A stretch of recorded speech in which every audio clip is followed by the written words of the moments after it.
একদিন আমাকে মনে পড়বে, কিন্তু সাহস করে ফোন দিতে পারবে না। লজ্জায় নিজেকে সংবরণ করবে। আমাদের এত গল্প আর এত স্মৃতি জমেছে যে তুমি অন্য কারো মাঝে আমার ছায়া দেখবে, কিন্তু সেখানে আর আমাকে পাবা না।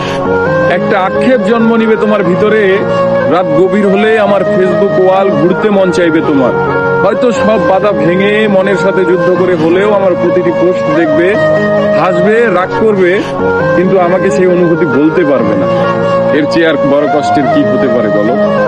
কোনো এক ভোরে কিংবা গভীর রাতে ঘুম ভেঙে ফোন চেক করে দেখবে আমার কোনো টেক্সট আছে কিনা। আমাকে না পেয়ে তোমার যেই দীর্ঘশ্বাস জন্মাবে তা তোমার প্রাপ্য ছিল। আমি তো কোনো অন্যায় করিনি। এখন যার সাথে আছো তাকে নিয়ে যতই সুখে থাকো, যতই ভালো থাকো, আমি জানি আমাকে তোমার মনে পড়বেই, কারণ আমি তোমাকে ঠকাইনি। তার সাথে কাটানো প্রতিটি সুখময় মুহূর্তে আমি থাকবো তোমার মস্তিষ্কের একটা কোণে। এর চেয়ে বড় শান্তির আর কি হতে পারে বলো?